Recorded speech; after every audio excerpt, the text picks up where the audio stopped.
and I like came in with plants for them, like in a live plant and a cut plant. And I really do not feel like I'm pushy. I just really believe in my product. And I think it speaks for itself.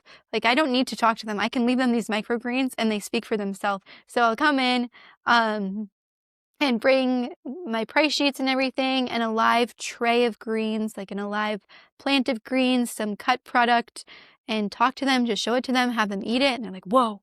This is so flavorful.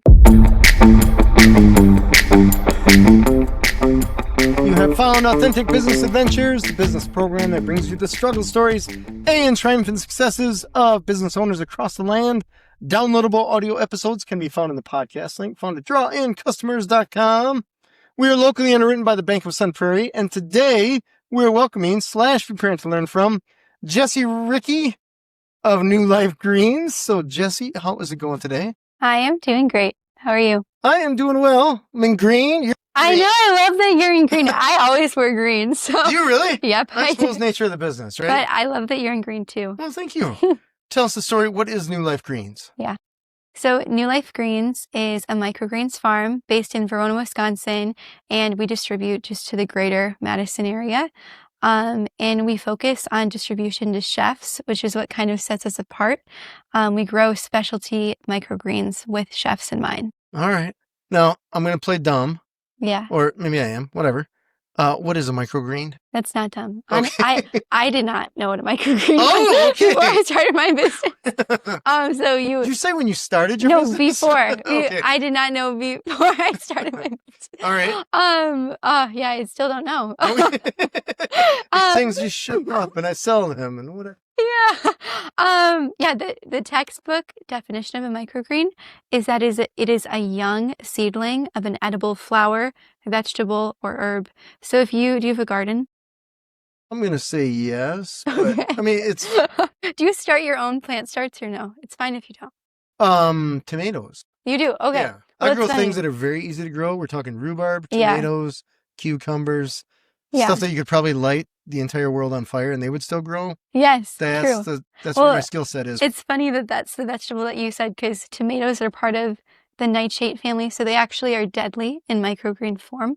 Really? Yes, because it's a whole thing. But basically, if you think of your garden and your plant starts, if you're starting like a pea pod or a cantaloupe or what's another one, radishes, that little start that's a couple inches, it's what is technically classified as a microgreen, just so it's easier to like envision. All right. Usually they're like the size of a blade of grass.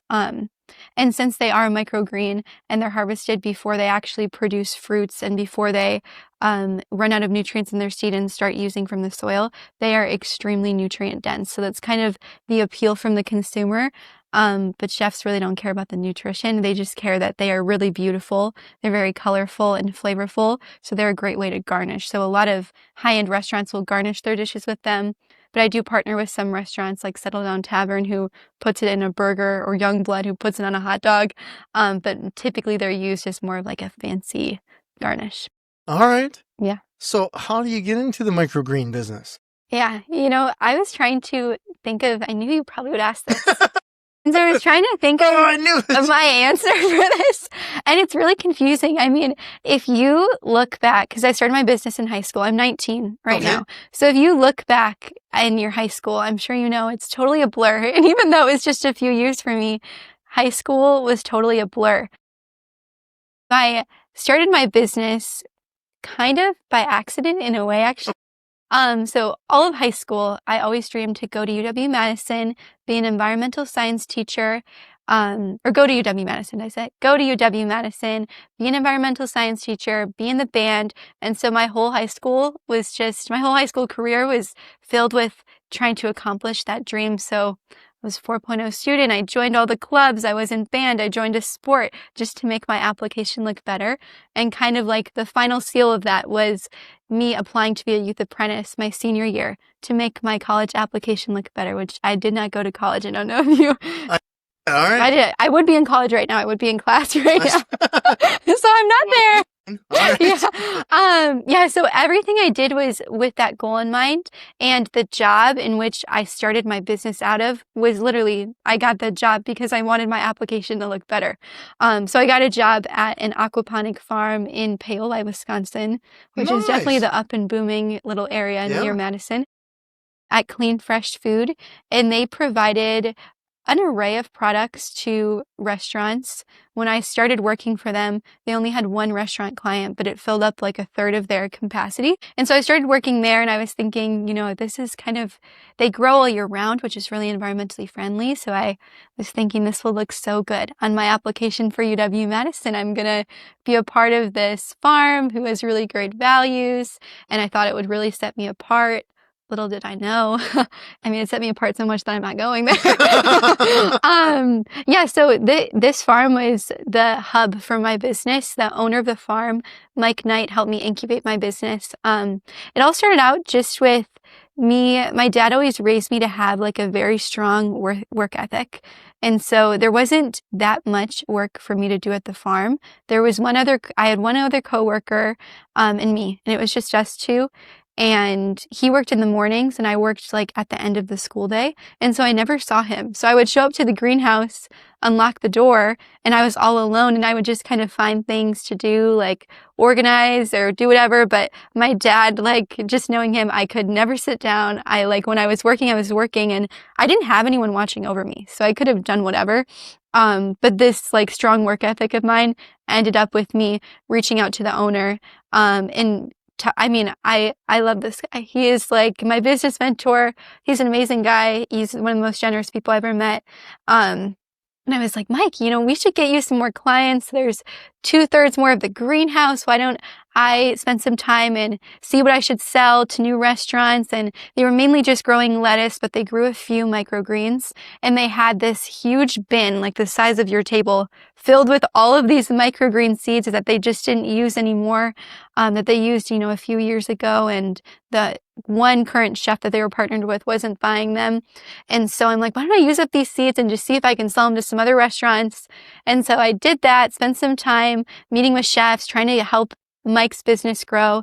And I went to Mike, I'm like, okay, these are the few people who are going to start ordering. And he's like, perfect. I'm going to, and I have talked to him. I think I brought up the commission conversation. Like, okay, you paid me for my hours. Is there commission involved? He's like, oh yeah, you're getting all of it. And I was like, that's a good number. What do you mean I'm getting all of it? I didn't even really expect me to get anything from getting these new clients, because I was using all of his seeds and equipment in the greenhouse and his time. He paid me when I went out to restaurants.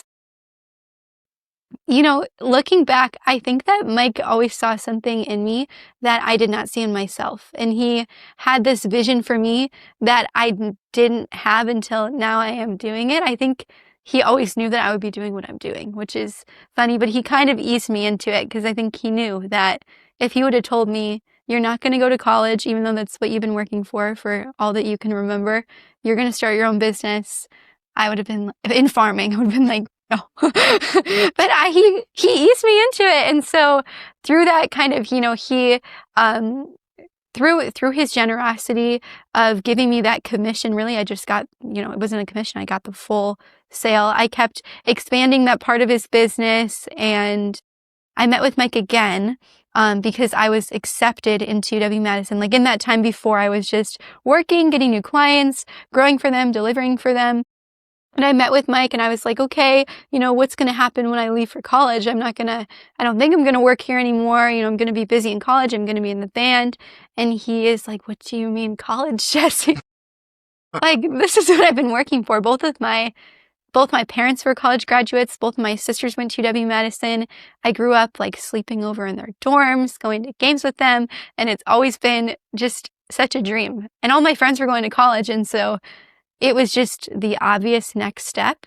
And it definitely was the hardest decision that I ever made. But Mike just put this little like thought into my mind of, well, maybe that's not the only option. Maybe I can grow greens and try something else. And so I had a lot of prayer, a lot of crying and a lot of thinking about what should I do next. And ultimately, I decided to take a gap year, which currently I would be a sophomore in college. And so I would have taken the freshman year gap year, and then I would have been in school right now. And so Mike really like pushed me to make that decision to just take a gap year. You know, Mike was like, just take a gap year and you can go to college after that. I think he knew I wasn't going to go to college after that. That's funny. Yeah, so last year would have been my gap year, and it clearly was not. I continued to grow, and trying to think, it's hard for me to look back and think of my sales. And right now, I sell to 68 restaurants. So since I started the business about 2 years ago, it's really grown a lot. Sounds like yes, it's definitely grown a lot. And it's also, it was just kind of, you know, I was never, until now, I love what I'm doing and I'm very passionate about it. I was never like spending all my time doing this and hustling like most entrepreneurs do. It was just the most gradual easing into it until now here I am. But it's very, very cool and rewarding to see how much it's grown. But I don't know, there's a lot to unpack with that story. It's definitely a lot. It's kind of confusing, all the different things that happened. It's not the typical, I had a vision, I invested, you know, $100,000 in my company, and here I go. Not like that. It was just a very gradual thing, but I couldn't be more thankful that this is what I'm doing now. That's awesome. We got a lot to unpack. Yeah. So let's talk about the college thing, because you did all this stuff to prepare to go to college. Yeah. You get accepted, and you're like, nah. So that conversation had to happen with your parents. Or you had to be like, funny story. Yeah. I'm going to grow some microgreens instead of going to college. Yeah. How did they take that? I mean, I can't imagine if my kid told me that. You'll find out, right? Yeah, I will. Yeah, I think I've grown so much in my relationship with my parents. It was a scary conversation because it was definitely something that I just presented to them. I didn't necessarily work it through with them. I think I worked it through alone by just like praying and thinking and talking to Mike about it. And then I presented it to them like, okay, I am just going to take a gap year. And So is this, let me ask here. I'm going to dig a little bit if you're okay. So is this like you guys are hanging out having dinner and they're like, how was your day? And you're like, hey, funny story, I'm not going to college. Yeah. It's a corn or whatever. Yeah. Or were you like, hey, parents, we got to go out to eat. I got to talk to you about something. Well, you know, I vividly remember celebrating when I got into UW-Madison with them, and you have to make your decision in May. And so I think the conversation was in May, and they had already known that I had been working so much because I was going to school. You know, I was in high school and I was working, so they already knew that I was spending a lot of time with work. They knew that I was, you know, it kind of became my own business in the later end of it, but they knew it was kind of my own business. And there was always questions like, you're going to do this while you're in school? It was never like, are you not going to go to school? It's just like, oh, are you going to do this when you're in school, or are you not going to? And yeah, I can't actually envision like a specific life-changing conversation, but I can definitely just envision them. They supported me, and they still support me now. That's incredible. Yes, they still support me now. My dad is like, I mean, I don't have employees yet, but he's my employee. My dad's amazing. I'll mention something like, oh, I need to change out the lights in my farm, and the next day I'll wake up and they'll be done. Like my dad is, which is a huge project, but just different things like, oh, I need to clean out the air conditioner in my farm, and wake up the next morning and it's done. My dad has supported me so much. I mean, it makes me so emotional that I know so many people don't have a family that supported them. Mm-hmm. Although initially they were definitely taken aback and were like, Jessi, what? I think I didn't lie, but I was like, oh, I'm going to make money so that I'll have less debt, you know? So I don't really think I told them like, I'm starting my business, I'm not going to college. It was just like, I'm going to just work for a year, make some money, and then I'm going to have less debt when I go to college, just a gap year. And I never really had the conversation with them, I'm not going to college at all, because it was just my business grew to this level where it wasn't, you know, of course you're not going to college. But when I did have the conversation of taking the gap year, it wasn't yet at that level there where they would be like, yes, don't go to college. Yeah, but it's so cool. Now they support me so much. My mom is my number one networker. She is, because I'm not a networker, and she really helps You will me. be. Yeah, we'll see. She helps me out a lot with getting clients, and my dad is like very much so there as a physical support, and they both emotionally support me. I'm sure, as you know, as an entrepreneur, you need a lot of emotional support, and so I'm super thankful that they were there for me. But that's such a common question, like, what did your parents think? But yeah. Yeah, that's, I guess anytime you start a business or grow a business, or people in your life think that you're going down one road and you're like, hey, funny story, business is taking me the other way. So can't do both. Yeah. This is the route I'm going. Yeah. Whether it's parents or spouse or co-owners, people that you work with. I imagine Mike, if you told him, hey, Mike, I'm out. Yeah. I'm going to go do this college thing. Yeah.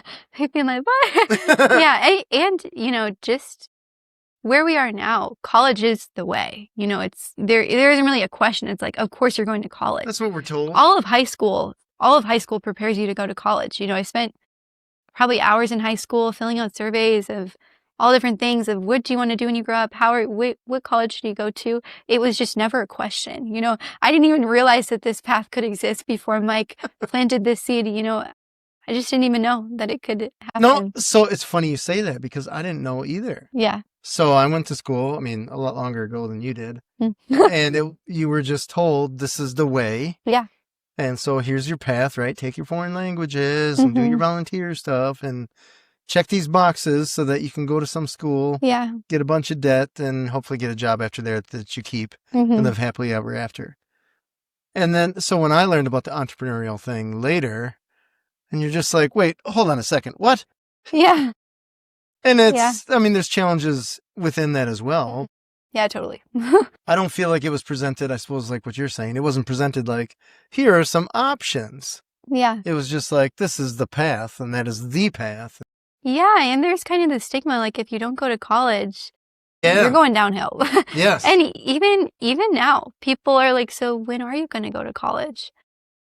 Like, it's hard to, being a young woman, I think there are definitely some huge tech startups that start out from a, whatever guy from high school who has this huge company. But I also think being like a woman farmer, it just also is like, so when are you going to go to college? Or just so many questions that I think people, I don't really take offense to it, but just people just kind of assume, that's just what you have to do.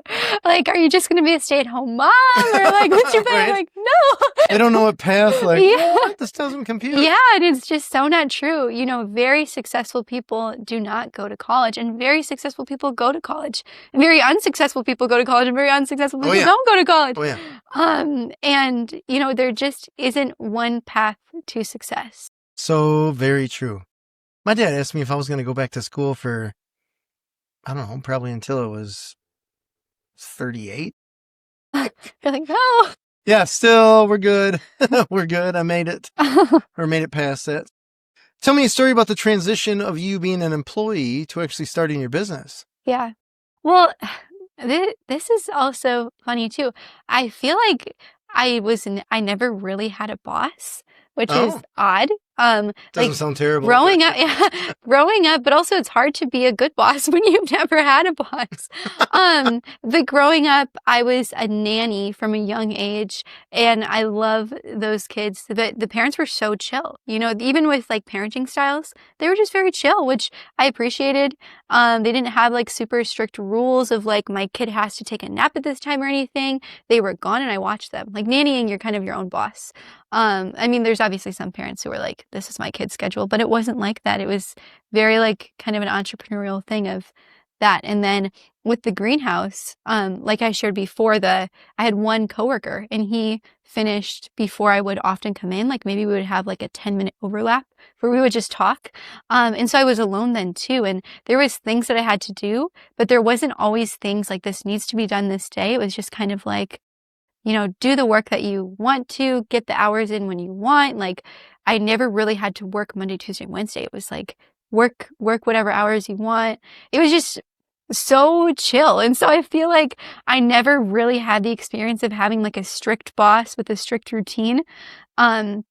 But that being said, it still is, I think the biggest difference is the comfort of when you're your own boss, everything relies on you, especially right now. It won't, in the next 5 years, it will not. God willing, I will have employees. I won't be doing every single thing. Right now I'm doing every Careful single what thing. you wish for. But Right now I'm doing every single thing. So it's more freeing and also less freeing. Everything relies on me. If I, don't water my plants one day, there goes a whole week's worth of revenue. And if I just decide, I don't want to go to work, okay, then I'm going to go to work twice. I'm going to do twice the work the next Right. day.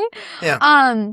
And so it is freeing, but also it's not. I think it's like that for most entrepreneurs. I do feel similarly. Oh, yeah. It's a lot of freedom, but a lot of constraint.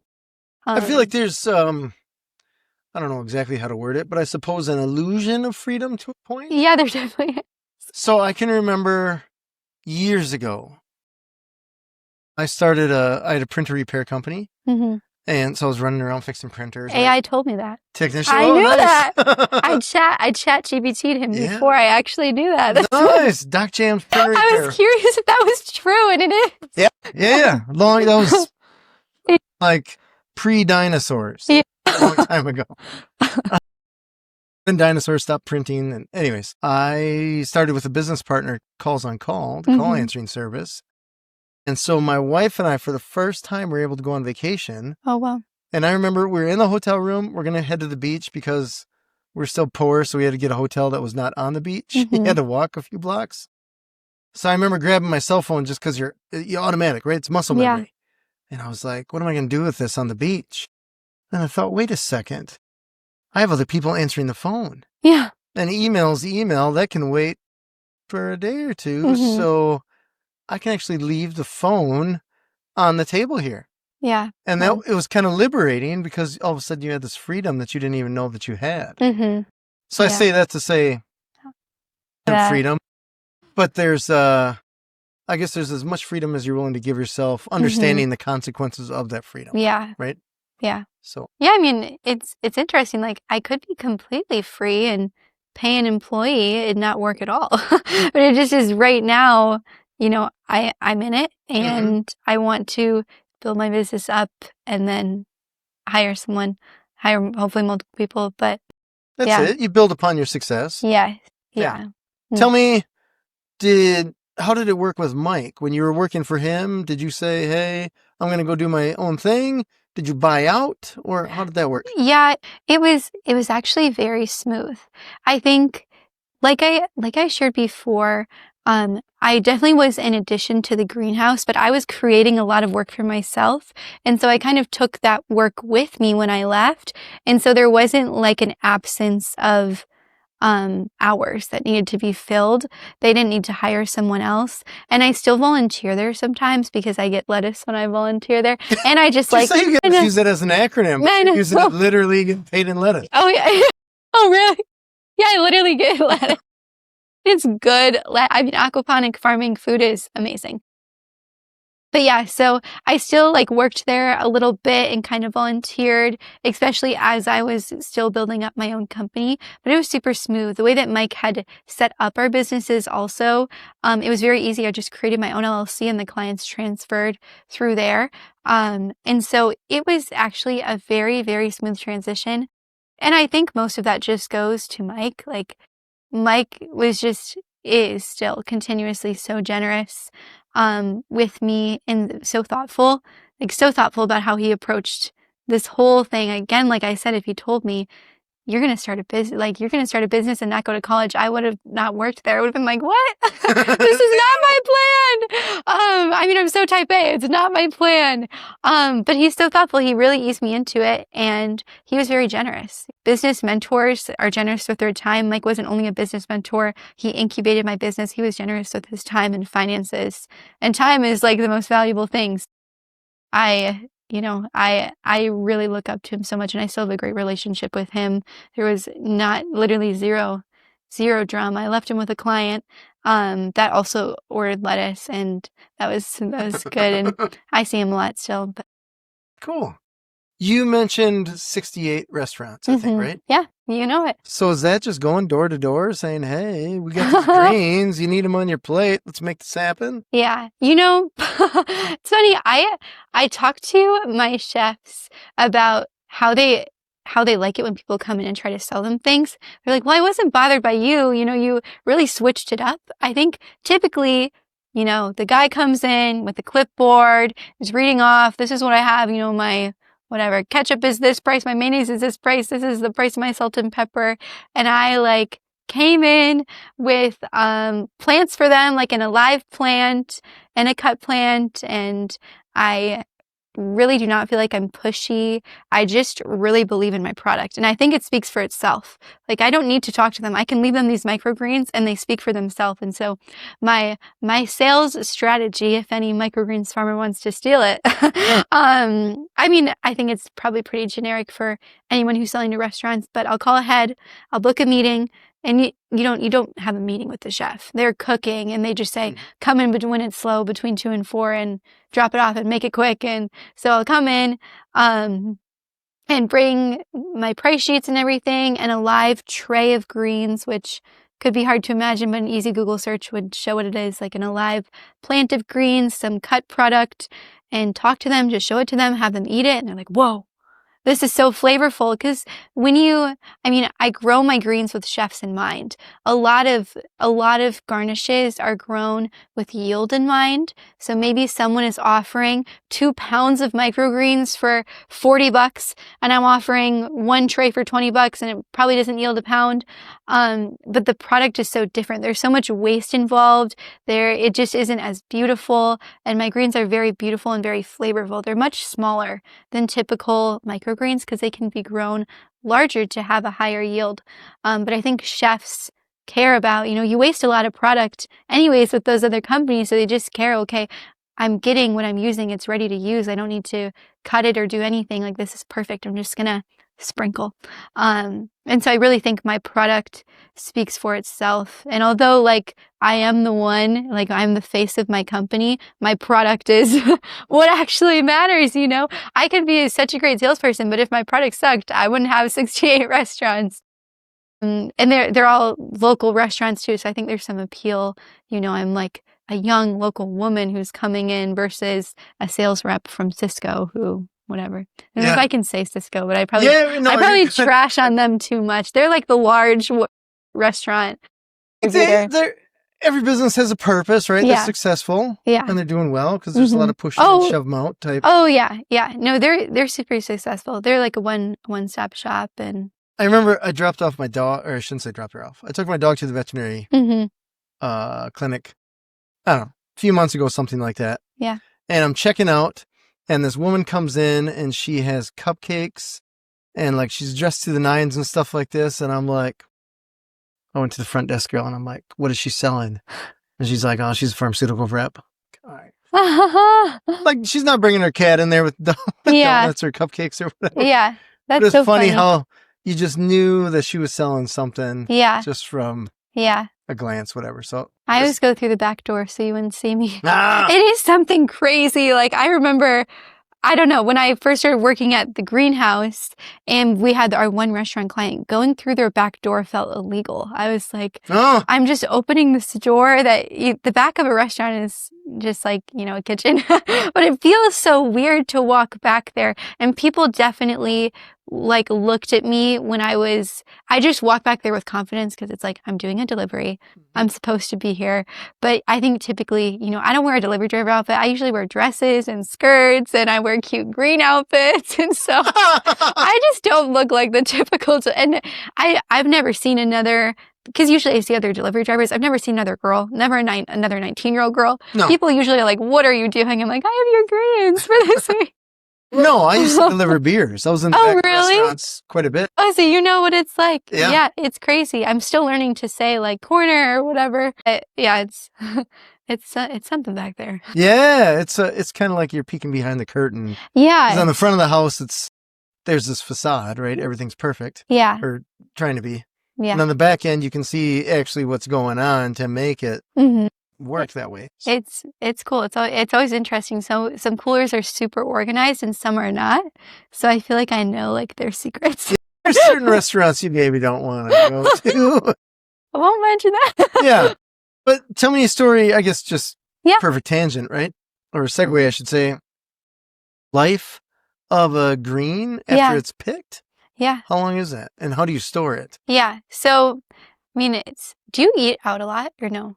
Do you like to eat out? I would love to say no, but it's probably a fair amount. Okay. Yeah. Well, some restaurants in Madison, I'll shout them out. right. They have alive products in their window. So their product will last like, trying to articulate how I grow it, but it's in a flat, so there's like a reservoir. Imagine like you just took out a patch of grass and put it in a flat. And so that's what the plants are in, and you can water them and they grow. So some restaurants have, like Cento has a in their window. Did I just say that? I think so. Oh, maybe I repeated myself. Yeah, but some restaurants have in their window, they have their live plants. They'll water it every day and they'll cut it and sprinkle it on as they go. Do more greens grow within that? They don't. That's a super common question. They don't. It's just like a one cycle. Okay. They can, some greens like cilantro and basil, they can regrow after you cut them, but they are just not nearly as good of a product because the chefs are caring for them.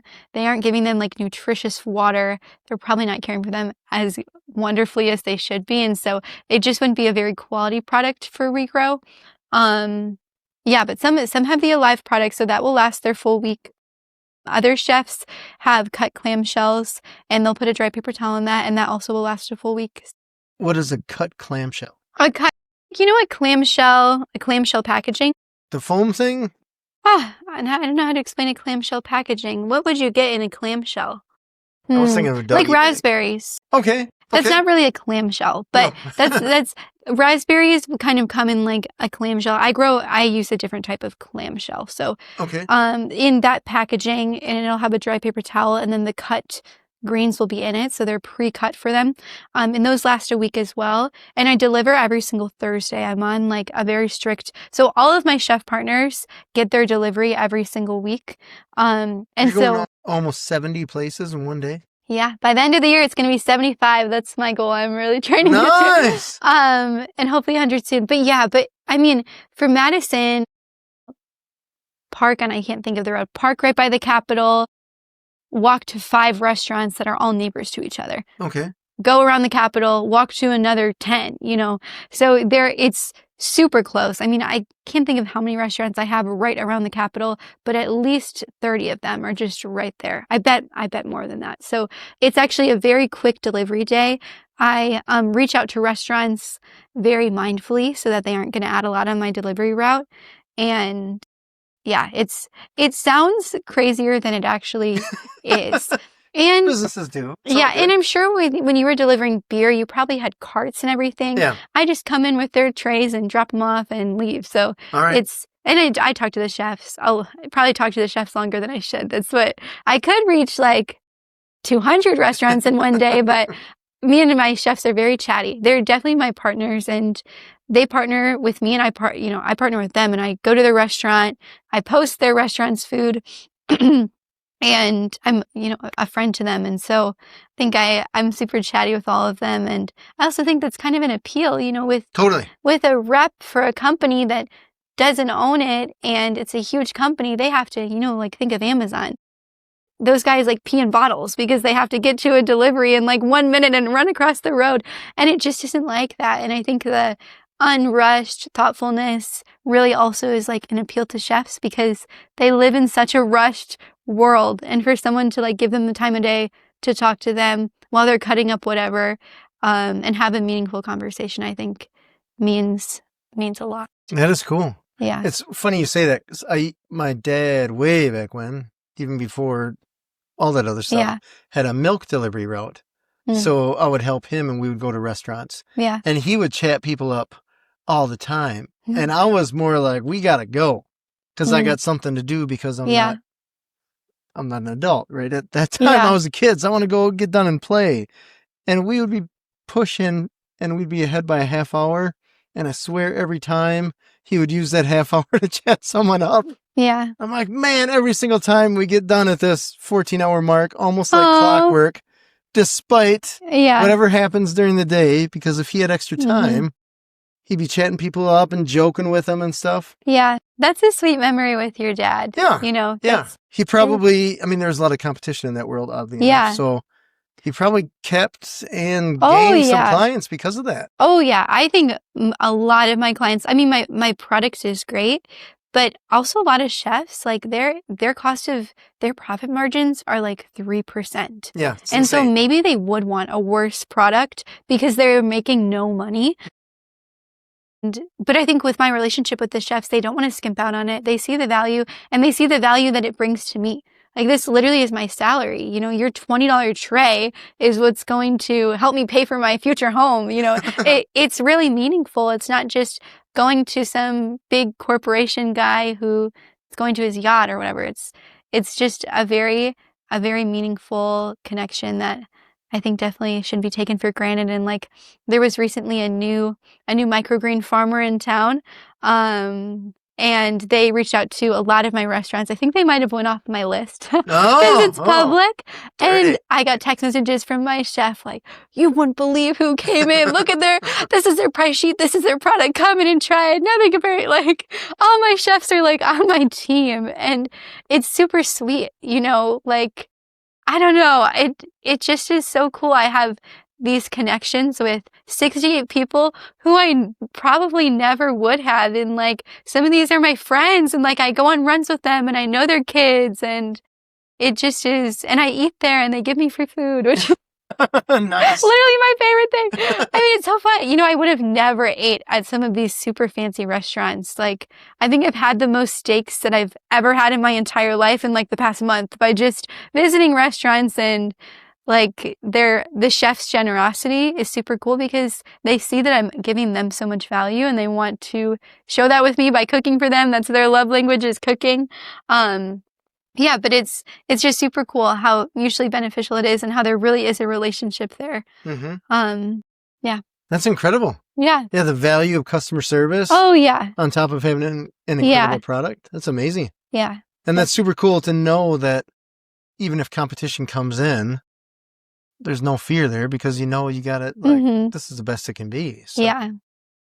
Tell me a story about the greenhouse, because I have pictures of what a greenhouse, like I can imagine. Yeah. Are we talking just a little closet or something? Are we talking acres and acres of microgreens? Currently I grow in an urban farm. So that means I grow on a racking system with grow lights. And so everything is vertical. And so the room itself is actually, or my grow space is actually very small. Probably similar, just slightly bigger than this flooring here. So maybe like 18 by 18. Okay. For the vertical farm itself, that offer microgreens grow in 1 week. So that's their life cycle. It's a whole new set of plants every single week. So that actually is a very big space for microgreen farm revenue. But the greenhouse is super cool. It was an aquaponic farm. And aquaponics is just when plants are floating in water. Hydroponics is when plants are floating in water. Aquaculture is when you are farming fish. And so aquaponics is the combination of the two. So they had a large greenhouse where all the plants were floating in water. The lettuce, greens, strawberries, herbs, whatever, everything was edible flowers. Everything was floating in water. And then they had a fish house, which was just like a shed next to it, where there was fish, and their poop is the nutrients. There's a whole cycle through their poop of how it becomes like the most nutritious thing for plants. So then the plants then purify the water through their roots and taking the nutrients up, and the fish can swim in clean water. And so that was super cool to be a part of that and manage an ecosystem. That was super cool. But yeah, now I'm growing hydroponically with the vertical farming. That's awesome. So there's no fish involved? No, there's no fish involved. So I use an organic ocean nutrient, which actually is a fish nutrient. But maybe I should just start taking gallons of water from the greenhouse and bringing it back to my farm. Oh, that's funny. Yeah. So how do you figure out, well, let me back up a step. Yeah. How many different microgreens are we talking?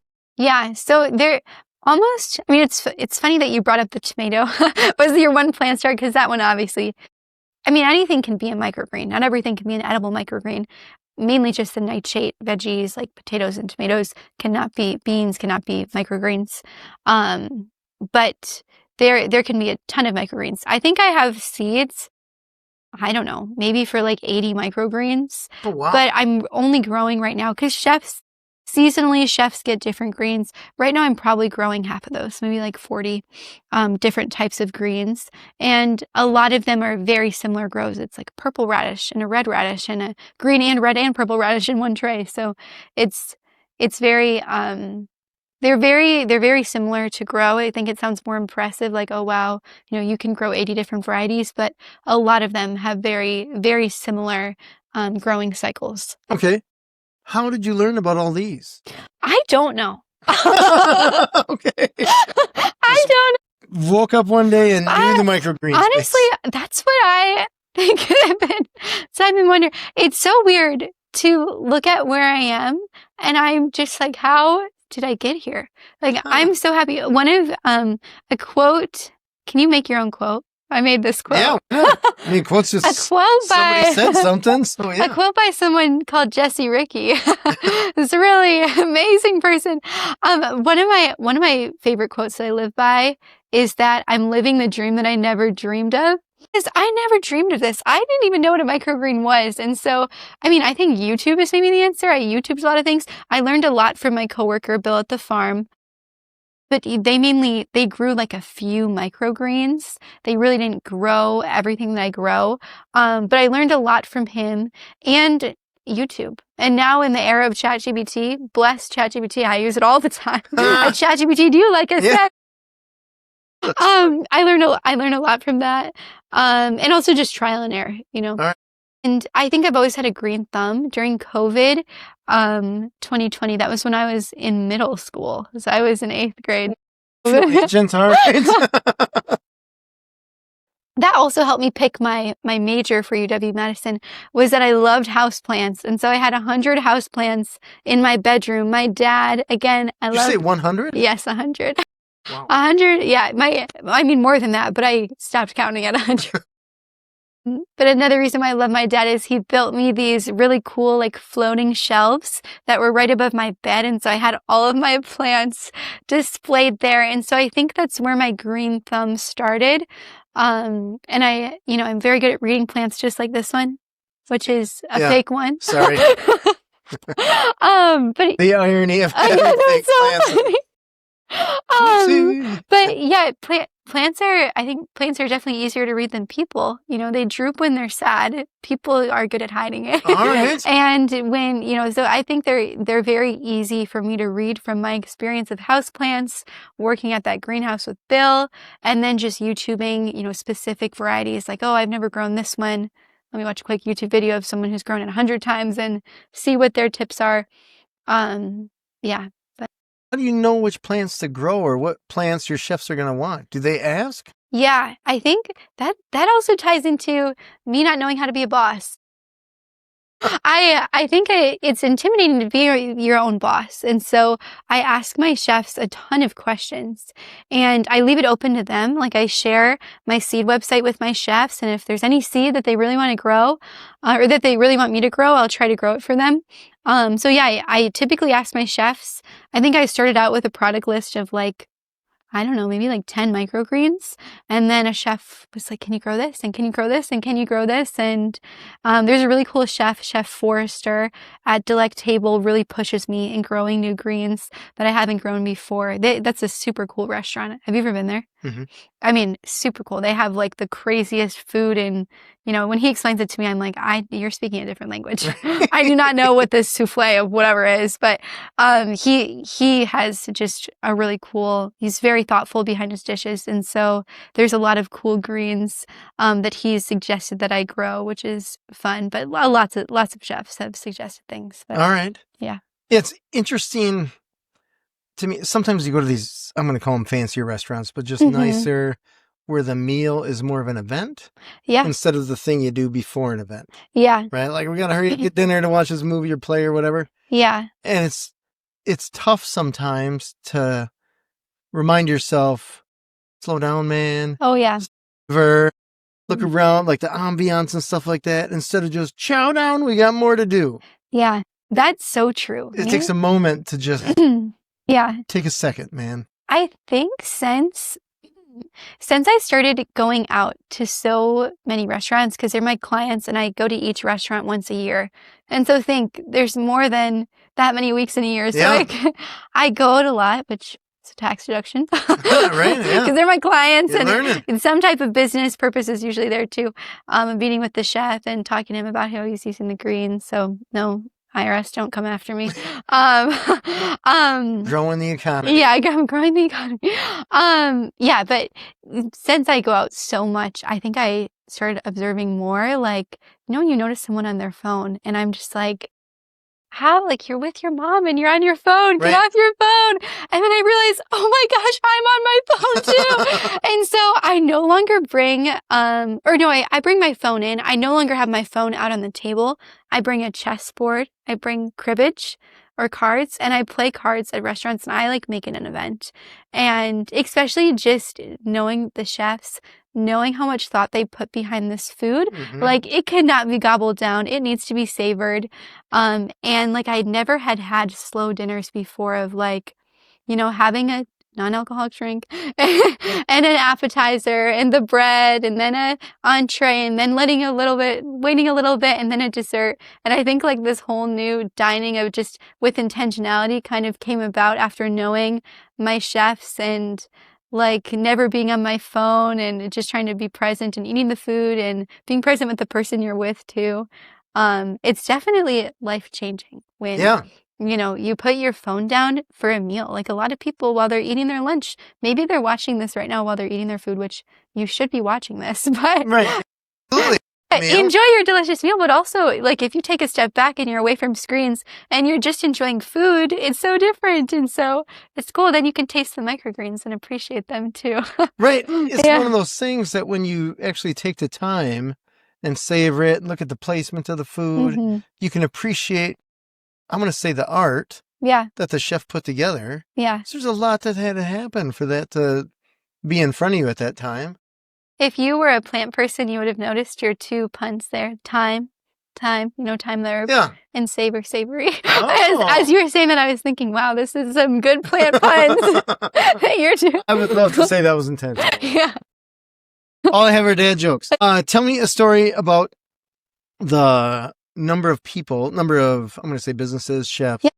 that said yes versus no to you. You walk in there with your greens, Yeah. and they're like, we just use, I don't know, the parsley. I don't know. Yeah. Whatever. Yeah, no, Else they you know use? it, parsley and chives. Yeah.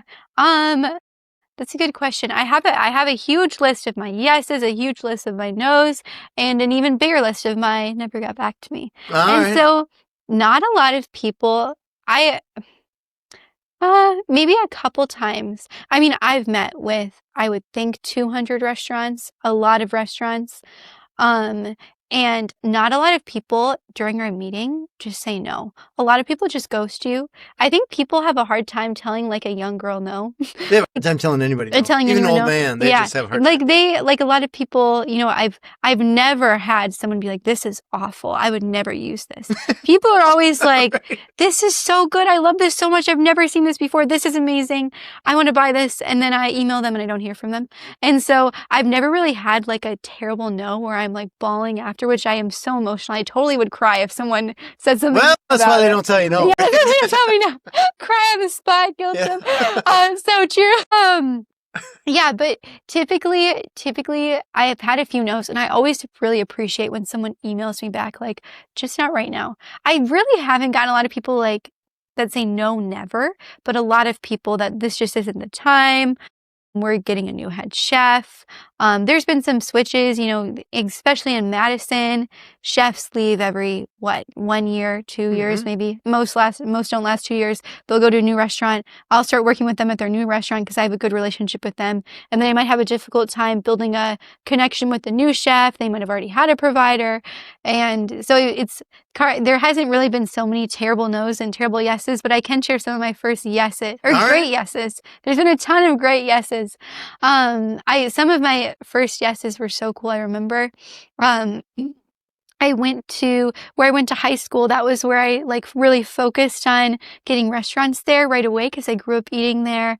And I remember sitting down with the chef who has no time and telling him my whole life story of, I'm just a high schooler growing these greens. I'm local to you, blah, blah, blah, blah, blah. A couple of restaurants, Ope and High Point Steakhouse and Campo de Bella, all are in the Mount Horeb area. And they all said yes. They all had very small orders at first, and they really just wanted to support me. And looking back, I didn't realize that. I was like, they want my greens. I really think that they just wanted to support a high schooler. And now, a lot of them have increased their orders and they get a lot of greens now. And it's like High Point Steakhouse almost exclusively garnishes with my microgreens, which is pretty rare. So does Cento. They use a lot of greens. But yeah, so those were some cool yeses. My first yes downtown was Lucille, Chef Marty at Lucille. He left, and I never got that client after he left because they actually haven't had a head chef. They have kitchen managers now. Lots of kitchen managers is a new trendy thing, but he was my first chef downtown that I met with, and I remember shaking coming into here.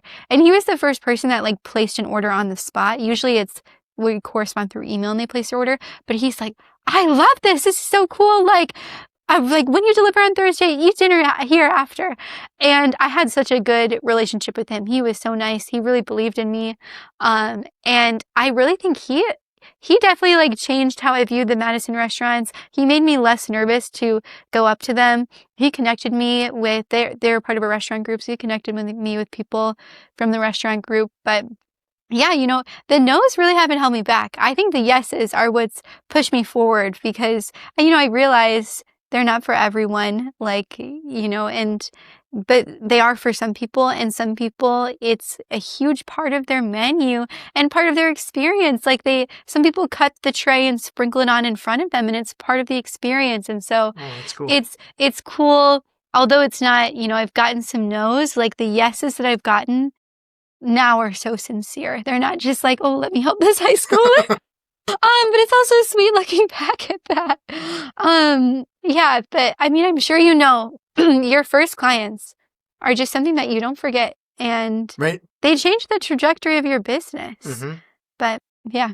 I remember my first client for the printer repair thing. Yeah. And I remember wrenching on the printer and then thinking, wait a second, I have to send them an invoice. That means I have to find some way to create an invoice. Yeah. You're going through all this stuff in your head I should have prepared that a little better. Yeah. Yeah. It was good stuff. Good stuff. So true. Tell me about microgreens themselves. What's so special about microgreens? Yeah. Yeah, I think, the main thing that's special about them is how nutritious they are. Okay. All vegetables are nutritious, but when you really look at the nutrient value of microgreens, it's astonishing. The one that is super studied and everyone has articles about it is our broccoli microgreens, which are very nutritious. They're very high in sulforaphane, which helps equip your body to fight cancer. And so that's why they're so mediatized. But they have 40 times more sulforaphane than just broccoli itself. And a lot of broccoli microgreens nutrients are 40 times more dense. Most microgreens are more in the 10 to 40 times, not all 40, but broccoli is just it's a powerhouse. But yeah, I think that's the consumer's value is how nutritious they are. Especially if you are struggling with food insecurity, you can have a handful of broccoli microgreens and you don't have to go out and spend money on broccoli and a salad and all the things. And they're very easy to use. If you're making a salad, you can throw in some radish sprouts and some pea sprouts, and now you have radish and peas in your salad and you didn't have to cut them up or wash them or anything. They're just right there. And they taste really good. They taste super good. And the benefit for this chef is how they look. It's a very beautiful garnish. Microgreens are so different. I described them as a blade of grass, but they all look very different. I mean, there's pink and purple and orange and yellow and green microgreens, white microgreens. They are very potent in their flavor and very colorful, and so they're a very unique experience. A lot of blind tasting is becoming popular, so I can think of like Brick Cider, one of my clients. They do blind tasting with their microgreens, where like, you know, you'll be blindfolded and they'll give you a cantaloupe microgreen, and it's a whole new experience because a lot of people have never had the flavor of a cantaloupe with the texture of a leaf, you know? And so they're just like a whole new experience. Yeah. And so, especially in the culinary world, it's of course going to add color, but it's also going to add like another flavor profile. And chefs have a lot of fun playing with like radishes, especially. They'll have like a radish salad with a radish dressing, with radish greens, with whatever, crumbled whatever. And so the microgreen is another layer to add to something that's already super pea or whatever it is. You can add a pea sprout to it, and yeah. That's cool. Yeah, they're cool. So cantaloupe. Have you ever had a microgreen? I have. Oh, really? Yeah. At a restaurant or no? No. Okay. At off East Washington there. I don't know if they're still around. Oh yeah, Supercharged. Supercharged. Yeah, they are. They mainly do not wholesale distribution. They mainly distribute. They don't sell directly to chefs. I think they do some direct to chef sales, but yeah, it's mainly through like distribution networks. But yeah, I know them. They're super nice owners. I think they might have actually changed, but yeah, they're okay. Yeah, that's fun. So you went there to eat them? I went there. They were part of the Madison market. Oh yeah. Yeah. Oh so yeah, maybe. Man, I don't know. That was probably 2018, 2019. Yeah. It's been a while. It's funny. This is bringing me back to when I was listening to your interview with Therese, because you also had one of her competitors' charcuterie boards. The gift. Yeah. So it's funny. You're eating all of our competitors. So it's interesting. That was a gift. Yeah. And I didn't know. If you would ask me what a charcuterie board was, like, I still have to think about how to spell it. Oh, yeah. So it's interesting because Therese knew exactly that company. Yeah, she knew how it was delivered. She knew the tray that it came on. Yep. Just dialed in. Oh, yeah. It's amazing. I love Therese. Yeah. She's amazing. Yeah, she's incredible. Yeah. But the microgreen thing, I didn't know what that was until I met those guys. Yeah. I actually tried to get them on the podcast. And really? I don't remember what happened there, but I don't think they ever ended up on it. But it was. You should honestly put them on it. They have like a crystal hippie farm with, I don't know. My chefs have told me about it. It's like, more than just that building? Well, no, I think they moved, but they now have like, I think it's more like a hippie farming situation. So, because you also had someone on your podcast, I don't know if witch is the right word. I don't think it is. She was into like sounds cool, your birthday, how your birthday is who you are. Not a witch. No, human design. Yeah. Just more like spiritual, I feel like. Yes. Yeah. I have a Jesus farm, not a crystal farm, but. Oh, that's funny. Yeah, it is. Oh my gosh, your name is escaping me. But yeah, that was a fairly recent one. Yeah. Yeah. I listened to that one again. Oh, really? It was one of those interviews where I'm like, wait, what? Because I'm looking at rebranding this. Yeah. And it's one of those like, what? Let's just dig into this a little bit. Yeah. Learn something from my own guests. What you were saying, though, reminds me of a funny story. I don't know how I think this vivid memory kind of like came back after I started microgreen farming. But I remember eating at Buck and Honey's for a birthday dinner, and before I started my farm, and there was microgreens on the plate, and I didn't know what they were, and they were like on my salmon or whatever, and I pushed them to the side and I didn't eat them. Oh no. And like looking back now, it's so funny because I love microgreens, and sometimes people still push their garnish to the side. People don't like vegetables. You need to eat vegetables. People should like vegetables. Now, like, knowing my chefs, like, this is a huge part of the dish. It's part of the flavor. It's not just like a little sprinkle. It's like, no, this is, a micro sage that pairs perfectly with this chervil in the soup, whatever it is. It just is a funny memory looking back. And I think it also gives me grace for, like, just naiveness behind things because I was there, and now my whole life is microgreen. You know, it's what I think, it's what I eat, it's what I breathe is microgreen. And it just is a funny story looking back. I really want to get them as a client now. I haven't yet reached out to them, but it would be funny if the full circle moment of me swiping the microgreen to now providing the microgreen.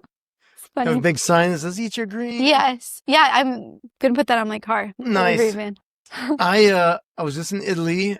I don't know, a month ago. Let's call it. Oh yeah, was in Florence. I didn't realize that Florentine steak was Florence.